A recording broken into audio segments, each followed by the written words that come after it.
Hi everybody, I'm Jack the Rambling Raconteur. I'm here with the discussion of the dialogue Theaetetus by Plato. It is a challenging, very challenging dialogue.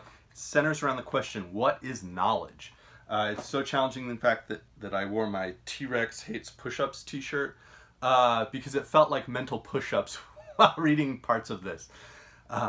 It's around what is knowledge, that and the idea of being able to teach virtue are sort of two main ideas that run through so many of the Platonic dialogues, a huge number of them. It's very short. You can see it's 90 pages, so it's a sort of a one afternoon read. Some of the dialogues are so short that they're one sitting reads. I enjoyed it. I was fascinated by it. I'm going to have to reread it, I know, at some point, maybe next year, maybe in 2 years. I've read, I think this is the 15th dialogue I've read, and I've reread almost every single one that I've read in the past. I enjoy going into those arguments and being challenged by them.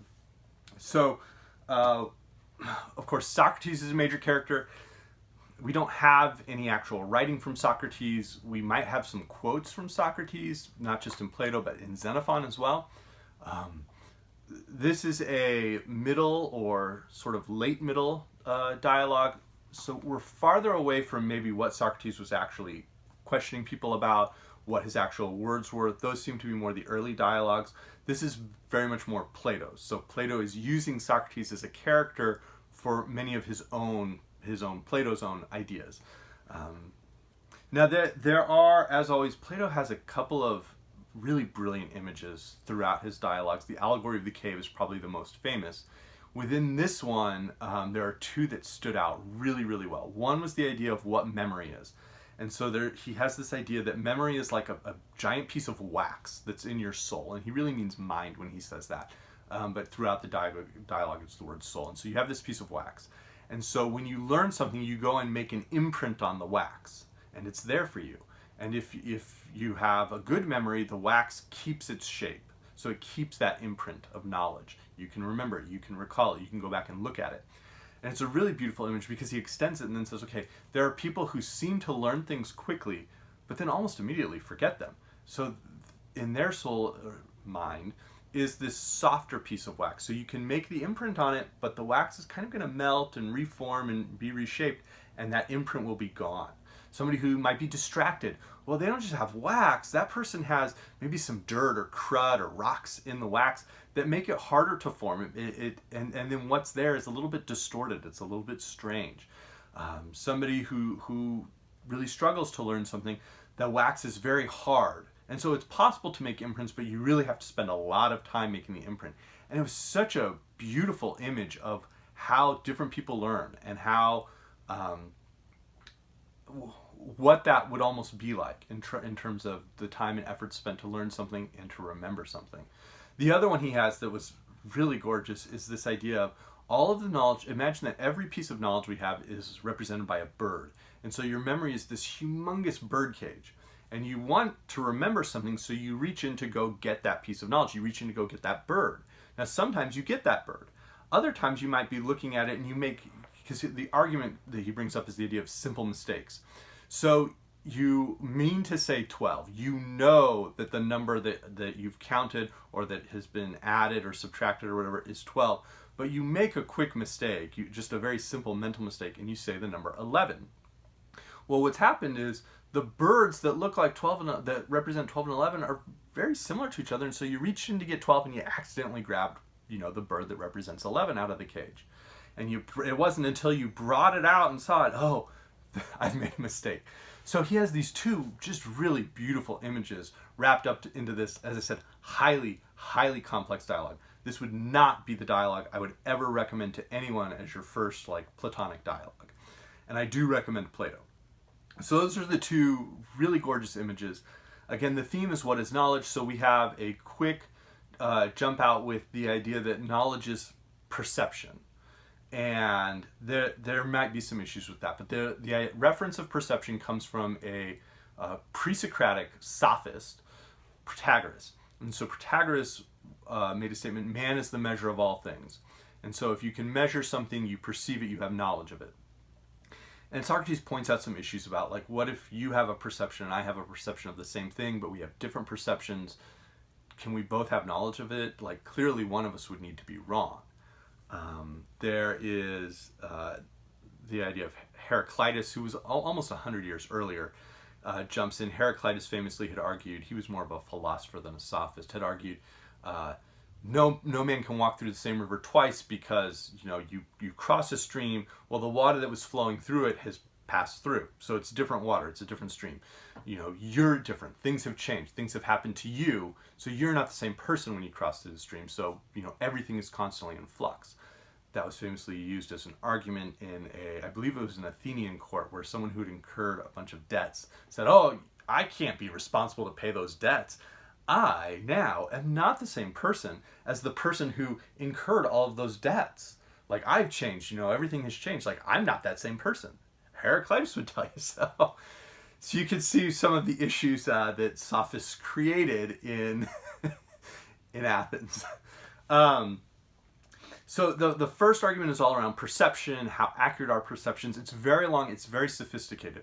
So Plato sort of, in this one, connects the dots for us. We're taken through every level of the argument. We're given a piece, we examine it, we move on to the next part of the argument. Is our perception of something a perception of the thing over somewhere else? Is it the perception that's in our mind? Is it the perception that's somewhere in between us, this idea of becoming? And if it's becoming, is it then, where is this knowledge? Is the knowledge outside of the mind? Is it inside of the mind? Is it in between? And so he kind of just slowly picks apart each layer of the argument. And it's all spelled out for us. It's by far the longest section of the book. And it's all Socrates with this student, this like adolescent student, Theaetetus. Then we get a quick interlude where Theodoras, the teacher, weighs in. Often Socrates would like to question the teachers don't want to be questioned.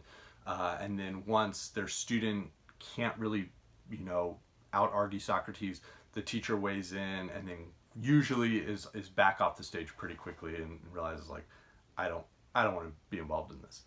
And that happens with Theodorus very quickly. And we get the second idea, which is the idea of true judgment. Okay, so, if people could have misperceptions, then the knowledge is when you both perceive it, and now you can give a true judgment. And it seems like that works. Like, Socrates goes through and he'll often provide a rationale, and the person will be like, oh, that's it, that's what I wanted to say, yes, you've got it. And Socrates, yeah, but there's one problem, and it's just like, you can tell it's kind of infuriating for the characters, like, you've rescued the argument. No, you just led us to another trap. And so he goes, well, what about in a court? So, like, what if a jury that doesn't have knowledge of anything is persuaded to correct and true judgment, and therefore knowledge, by the lawyer, but it's all just persuasion and being convinced. It's not any evidence. They haven't learned anything. They have no knowledge of it. They just were convinced to make one judgment instead of another. That judgment happens to be correct, but they haven't learned anything. Would we say that they have knowledge even though they made true judgment? And Theaetetus is like, oh, yeah, no. Okay, hold on. What if it's true judgment with an account? So I get the true judgment, I perceive it, I give the true judgment, and I can give an account of it. I can explain why it's correct. And Socrates is like, yeah, that's great. Like, I've heard that too. And they talk about it. And Socrates goes, oh, but wait.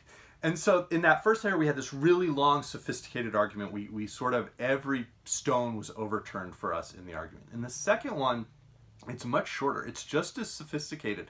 But Plato does not take us through every layer of it. He's sort of asking us to participate in the argument now. He's not asking us to just read and perceive the argument. He's asking us to participate in the argument. We have to fill in a few blanks there. Now, in this third and final portion, we're going to see that Socrates ends up disabusing Theaetetus of the idea that true judgment with an account is what knowledge is, because he argues that the account gets made up of constituent parts, and if you're talking about the parts, you're not talking about the whole, and so it's a little bit of a tedious argument. I'm not sure that it entirely works, but in the end, we're sort of left with this aspect of, we haven't defined what knowledge is. Plato has not told us what knowledge is. Socrates has not told us what knowledge is. All we have are some examples of what knowledge is not. And Plato leaves us with Socrates saying, well, we haven't learned it, but we'll be better equipped for the next argument around knowledge that we'll have. Come back. And that's where the extra challenge comes in, is Plato essentially challenges us and says, okay, what do you think knowledge is? I've shown you some arguments around how you could talk about this. I've shown you that I don't have an answer for this. What are your answers? And so if you engage in it at that level, it becomes very, very challenging, very strong. And then we're left with this almost like tragic irony, where, having talked about people being persuaded to true judgment, Socrates says, oh, I've got to head off. I've got to go answer some charge that Meletus has tossed against me in the court. And that ultimately is going to be the trial at which Socrates will be condemned. And so that's a very intentional aspect by Plato. But it was a good dialogue. It was very complex. Like I said, the images around the wax and the image around the birds in the cage, I thought those were beautiful ways to think around memory. They're examples that I have tried to put into the wax of my memory, and I hope they'll stay there.